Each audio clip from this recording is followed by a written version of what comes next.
Hello दोस्तों, आज हम डिस्कस करेंगे कि ट्रिकोनोमेट्री टेबल को हम कैसे बना सकते हैं। आप सबको पता होगा कि किसी भी कॉम्पिटिटिव एग्जाम या फिर बोर्ड के एग्जाम में ट्रिकोनोमेट्री टेबल कितना ज़्यादा इम्पोर्टेंट होता है।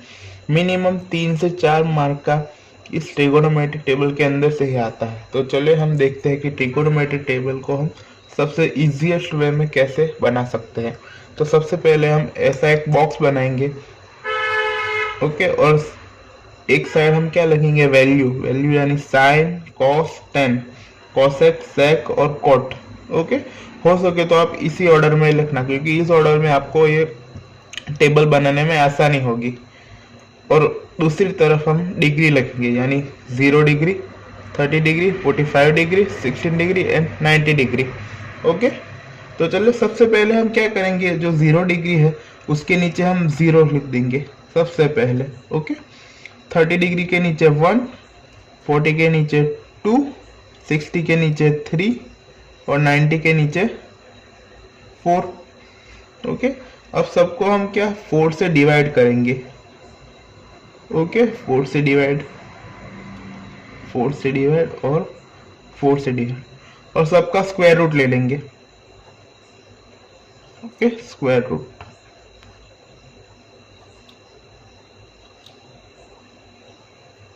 ले लिया। अब 0/4 का आंसर क्या आएगा, 0। तो साइन थीटा, थीटा क्या है 0, तो साइन 0 की वैल्यू क्या आई, 0।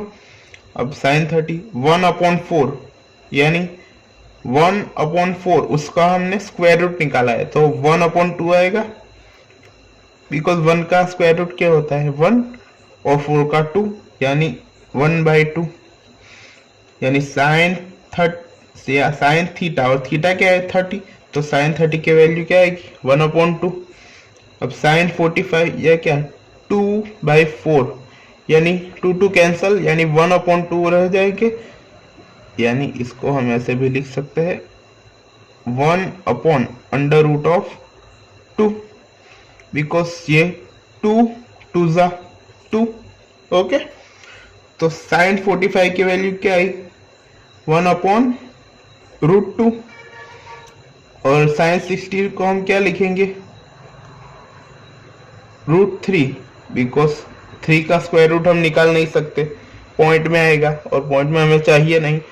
और ये 4 का आएगा 2, यानी √3/2, √3/2, ओके। तो साइन 60 की वैल्यू क्या है √3/2, और 90 यानी 4/4 इज इक्वल टू क्या आएगा 1, बिकॉज 1 का स्क्वायर रूट निकालेंगे तो उसका आंसर क्या 1 ही आएगा। सो साइन 90 यानी 1।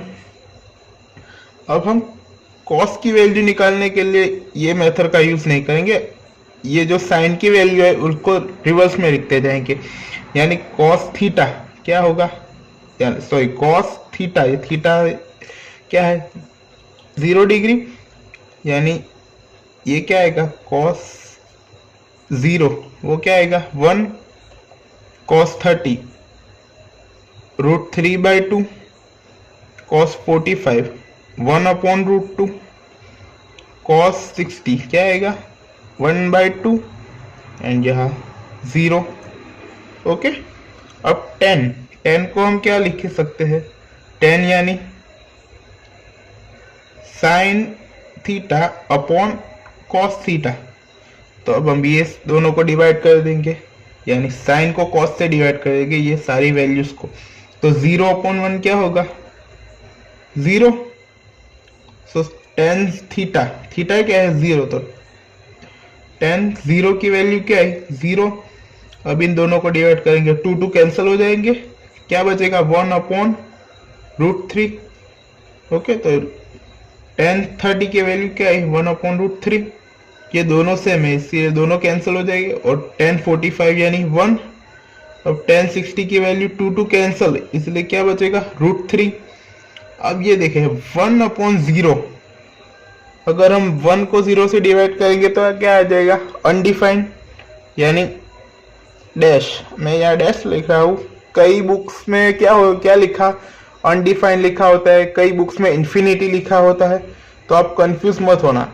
बिकॉज देखा जाए तो 1/0, इसका आंसर देखा जाए तो इन्फिनिटी आता है, लेकिन इन्फिनिटी को हम अनडिफाइंड कह सकते हैं। क्यों? क्योंकि अगर इन्फिनिटी क्या है देखा जाए तो इन्फिनिटी एक सबसे बड़ा नंबर कह सकते हैं कि इसे हम इन्फिनिटी कह सके। लेकिन अगर देखो आप मुझे कोई भी यानी कि मिलियन, बिलियन, ट्रिलियन ऐसा कोई भी नंबर दोगे, यानी वो बहुत बड़ा है, तो मैं आपको उससे भी बड़ा नंबर दे सकता हूँ। सो जो इन्फिनिटी टर्म है वो आप ऐसे कह नहीं सकते कि यही सबसे बड़ा नंबर है, उससे भी बड़ा आ सकता है। तो इसलिए हम क्या लिखते हैं? अनडिफाइंड। ओके। अब कॉसेक थीटा यानी वो क्या होता है? साइन का इनवर्स 1/sin थीटा। ओके। सो ये साइन की जो जो भी वैल्यू है उसे हम 1 से डिवाइड कर देंगे, यानी मेरा मतलब है 1 को हम साइन थीटा की ये सारी वैल्यू से डिवाइड करेंगे तो हमें कॉसेक थीटा की वैल्यू मिल जाएगी। ओके। सो सबसे पहले हम 1/0 यानी क्या आएगा? 1/0 यानी अनडिफाइंड आ जाएगा, अनडिफाइंड। और ये 1/1/2 यानी 2, 1/1/√2 यानी इसका आंसर √2। इसका आंसर क्या आएगा? 2/√3। इसका आंसर क्या आएगा? 1/1 यानी 1। अब सेम कॉसेक की सारी वैल्यू को हम अगर रिवर्स में लिख देंगे तो वो सेक की वैल्यू हो जाएगी। तो उसका आंसर क्या आएगा? सेक थीटा यानी सेक 0 की वैल्यू आएगी 1। इसका आंसर क्या आएगा? 2/√3। इसका आएगा √2। इसका आएगा 2 और ये आ जाएगा हमारा अनडिफाइंड। ओके। अब आखिरी कॉट को हम क्या लिख सकते हैं? Cosec by sec, right. और हम वो नहीं लिखेंगे, हम लिखेगा 1/tan थीटा, बिकॉज ये हमें थोड़ा इजी पड़ेगा। सो 1/tan थीटा यानी 10 की जो जो भी वैल्यू है उसे हम 1 को हम 10 की ये सारी वैल्यू से डिवाइड करेंगे तो हमें क्या मिलेगी? कॉट की वैल्यू। ओके। तो 1/tan थीटा, थीटा क्या है हमारे पास?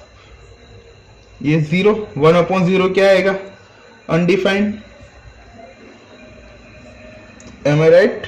अनडिफाइंड आएगा ना, अनडिफाइंड। और अगर हमें ये ना करना हो तो हम 10 की सारी वैल्यू को रिवर्स में भी लिख सकते हैं तो भी वही आएगा, लेकिन मैं आपको बता देता हूँ 1/tan थीटा यानी यह क्या आएगा? 1/1/√3। तो क्या आंसर आएगा इसका? √3। 1/1 यानी 1/√3, तो इसका भी 1/√3। अब क्या देखें, यह आपको शायद थोड़ी प्रॉब्लम हो सकती है, बिकॉज हम 1/tan थीटा, tan थीटा की वैल्यू क्या है? अनडिफाइंड है यानी इन्फिनिटी है, तो इसे हम 1/∞, इसे हम क्या कह सकते हैं? 0, क्योंकि इन्फिनिटी यानी बहुत बड़ा नंबर। अगर हम 1 को किसी भी बहुत बड़े नंबर से डिवाइड करेंगे तो उसका आंसर क्या आएगा? 0.000 पॉइंट समथिंग यानी नियरली इक्वल टू 0, जिसे हम 0 कह सकते हैं। ओके। तो यह है सबसे इजीएस्ट मेथड जिसके बारे में कुछ भी याद नहीं करना है, बस इस स्टेप को फॉलो करते जाना है। ओके। तो चलिए एक बार फिर से देख लेते हैं। इस टेबल को बनाने के लिए हम सबसे पहले एक बॉक्स बनाएंगे। एक साइड में हम लिखेंगे साइन, कॉस, टेन, कॉसेक, सेक और कॉट। ओके। दूसरी साइड हम क्या लिखेंगे? 0 degree, 30 degree, 45 degree, 60 degree and 90 degree. अब हम 0 के नीचे 0, 1, 2, 3 और 4 अब तो लिखते जाएंगे और सबको 4 से डिवाइड कर देंगे और स्क्वायर रूट ले लेंगे। ओके। अब उनका जो भी आंसर आएगा वो साइन थीटा की वैल्यू होगा, यानी sine 0 degree, sine 30 degree. Okay. और अब हम उसको रिवर्स में लिख देंगे तो कॉस थीटा की वैल्यू होगा। और अब टेन थीटा यानी क्या है? Sine theta upon cos theta, दोनों को डिवाइड कर देंगे तो क्या आएगा? टेन थीटा की वैल्यू। और कोसेक थीटा यानी क्या है 1 अपॉन साइन थीटा। ओके, तो अगर हम 1 अपॉन साइन थीटा यानी कि जो हमें ये वैल्यू मिली है वो करेंगे तो हमें कोसेक थीटा की वैल्यू मिल जाएगी। और सेक थीटा क्या है, यानी हम कोसेक थीटा की जो भी वैल्यू है उसे रिवर्स में लिख देंगे तो वो आ जाएगी। और कॉट थीटा यानी क्या है 1 अपॉन टेन थीटा। ओके, अगर आपको ये ना भी करना हो तो हम क्या करेंगे, सिंपली टेन थीटा की जो भी वैल्यू मिली है उसे हम रिवर्स में लिखते जाएंगे, यानी ये अनडिफाइंड √3 1 अपॉन √3 0। ओके, अगर वीडियो आपको अच्छा लगा तो वीडियो को लाइक शेयर और सब्सक्राइब करें, और आपके ऐसे जो भी फ्रेंड्स हो कि जिसे ये टॉपिक यानी कि ये टेबल बनाना थोड़ा हार्ड लगता है तो प्लीज़ उसे भी शेयर करिए। And thank you. ऐसे ही सारे वीडियो को देखने के लिए चैनल को लाइक शेयर एंड सब्सक्राइब कीजिए।